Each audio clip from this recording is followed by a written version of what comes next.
เรียบร้อย แล้วก็ใส่กล่องพลาสติกให้มันยาวเท่ากับผักชี แล้วคุณเอากระดาษอีกอันหนึ่งน่ะกระดาษแบบกระดาษดีๆทิชชู่แบบทิชชู่ตัวเนี่ยแล้วก็ใส่ลงไปในนี้ แล้วเสร็จแล้วคุณก็ให้มันแลบออกมานอกกล่องรู้จักไหมคำว่าแลบอ่ะรู้จักคำว่าแลบไหมทิชชู่แลบออกมานอกกล่องแล้วปิดกล่องให้เรียบร้อยล็อก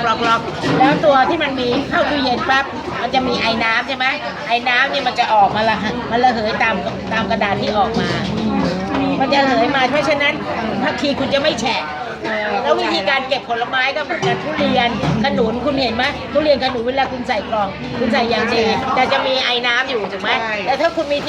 ทิชชู่ตัวนี้ใส่ทิชชู่แบบดีอ่ะที่ใส่สำหรับใช้ในครัวนะพอออกมาปุ๊บตัวน้ำที่มันจะไปเกาะผลไม้มันก็ระเหยตามกระดาษที่ออกมาเข้าใจยัง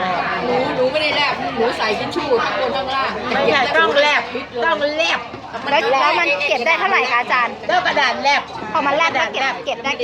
กี่วันแลบออกมาโอ้ยเป็นเดือนก็ได้ไม่ก็ไม่แลบเลยเฮ้ยเปรตทะเลนี่เอาอีกเที่ยวหนึ่งอาจารย์นี่กล่องอยู่นี่นะแล้วเสร็จแล้วเนี่ย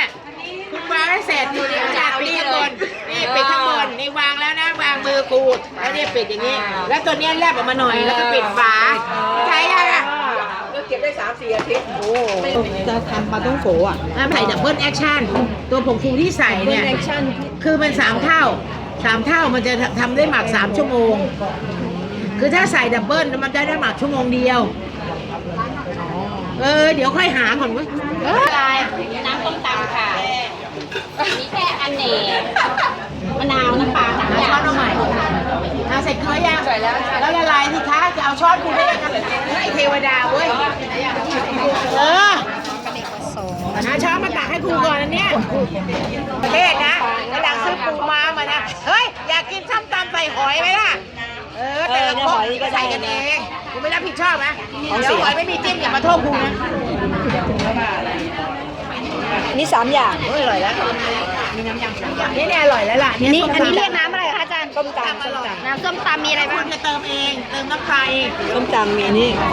โอเคไหมคะน้ำมะนาว1,000น้ำมะนาว3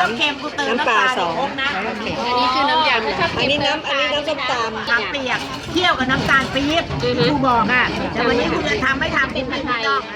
อันนี้ชิมก่อนเอาช้อนมาเอาถ้วยมานี่นางงามจริงนะ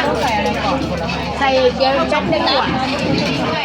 น้ำยำก่อนเลยใส่รสแช่น้ำมะขามก็อย่างอาจารย์ควรแช่ไว้เท่าไหร่คะแช่ทิ้งไว้เท่าไหร่คะ